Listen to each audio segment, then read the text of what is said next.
எண்ணெய் ஏற்றுமதி தொடர்பில் ஈரானின் கடுமையான எச்சரிக்கை, மேலும் அதிகரிக்கும் பதற்றம்.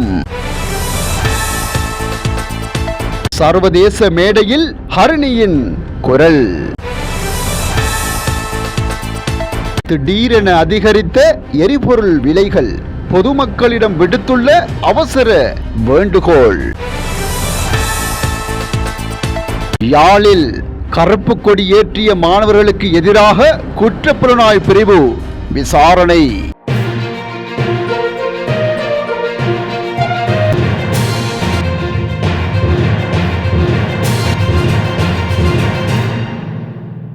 ஹார்முஸ் ஜலசந்தியில் அமெரிக்க கடற்படை மற்றும் விமானம் தாங்கி கப்பலான ஜெரால்ட் ஃபோர்ட் ஆகியவை எதிர்பார்க்கப்படுவதாக ஈரானிய இஸ்லாமிய புரட்சிகர காவல் படையின் செய்தி தொடர்பாளர் மேஜர் ஜெனரல் அலி முகமது நைனி தெரிவித்ததாக வெளிநாட்டு ஊடகங்கள் செய்தி வெளியிட்டுள்ளன. இந்த அறிவிப்பு மத்திய கிழக்கு பிராந்தியத்தில் பதற்றமான சூழ்நிலையை மேலும் அதிகரித்துள்ளதாகவும் கூறப்படுகிறது. ஹார்முஸ் ஜலசந்தியின் பாதுகாப்பு மற்றும் போரின் காலம் குறித்து அமெரிக்க ஜனாதிபதி டொனால்ட் ட்ரம்ப் வெளியிட்ட அறிக்கைகளுக்கு பதிலளிக்கும் விதமாக இந்த கருத்துக்கள் தெரிவிக்கப்பட்டதாக கூறப்படுகிறது. போர் எப்போது முடிவடையும் என்பதை வாஷிங்டன் அல்ல, தெஹ்ரான் தீர்மானிக்கும் என்றும் அது ஈரானின் கைகளில் இருப்பதாகவும் நைனி கூறியுள்ளார். அமெரிக்க போர்க்கப்பல்கள் மற்றும் விமானங்கள் ஏற்கனவே இப்பகுதியை விட்டு வெளியேறிவிட்டதாகவும் ஈரானிய ஏவுகணை மற்றும் ட்ரோன் தாக்குதல்களை தவிர்க்க 1000 கிலோமீட்டருக்கும் அதிகமான தொலைவில் நிலைநிறுத்தப்பட்டுள்ளதாகவும் அவர் குற்றம் சாட்டியுள்ளார். அமெரிக்கா மற்றும் இஸ்ரேலிய தாக்குதல்கள் தொடர்ந்தால் இந்த பிராந்தியத்தில் இருந்து 1 லிட்டர் எண்ணெயை கூட ஏற்றுமதி செய்ய அனுமதிக்க மாட்டோம் என்றும் ஈரான் கடுமையாக எச்சரிக்கை விடுத்துள்ளது. இருப்பினும் ஹார்முஸ் ஜலசந்தி வழியாக எண்ணெய் போக்குவரத்தை ஈரான் சீர்குலைத்தால் அது மிக கடுமையான விளைவுகளை எதிர்கொள்ள நேரிடும் என்றும் அமெரிக்காவின் கடுமையான தாக்குதல்களை எதிர்கொள்ள நேரிடும் என்றும் அமெரிக்க ஜனாதிபதி டொனால்ட் ட்ரம்ப் எச்சரித்துள்ளமையும் குறிப்பிடத்தக்கது.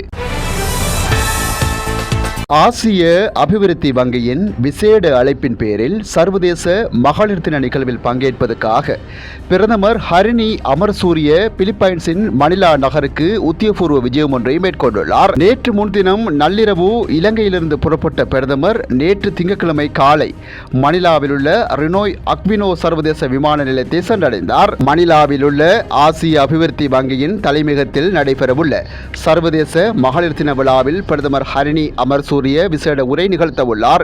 இந்த பயணத்தின் போது பிலிப்பைன்ஸ் அரசின் முக்கிய அமைச்சர்களை சந்தித்து பிரதமர் கலந்துரையாட உள்ளார். இலங்கை மற்றும் பிலிப்பைன்ஸ் நாடுகளுக்கு இடையிலான பரஸ்பர நலன்சார் விடயங்கள், இருதரப்பு ஒத்துழைப்பு மற்றும் இராஜதந்திர உறவுகளை மேலும் வலுப்படுத்துவது குறித்து இதன் போது விரிவாக ஆராயப்பட உள்ளது. இலங்கையின் தற்போதைய பொருளாதார மற்றும் சமூக மாற்றங்களுக்கு மத்தியில் சர்வதேச ரீதியில் ஒத்துழைப்புகளை பெற்றுக்கொள்வதில் பிரதமரின் இந்த விஜயம் முக்கியத்துவம் வாய்ந்ததாக கருதப்படுகிறது. மத்திய கிழக்கில் போரை அடுத்து ஏற்பட்டுள்ள எரிசக்தி நெருக்கடியை சமாளிக்க முடிந்தவரை சிக்கனமாக எரிபொருளை பயன்படுத்துமாறு இலங்கை பெட்ரோலிய கூட்டுத்தாபனத்தின் தலைவர் டிஜே ராஜகருணா பொதுமக்களிடம் வேண்டுகோள் விடுத்துள்ளார்.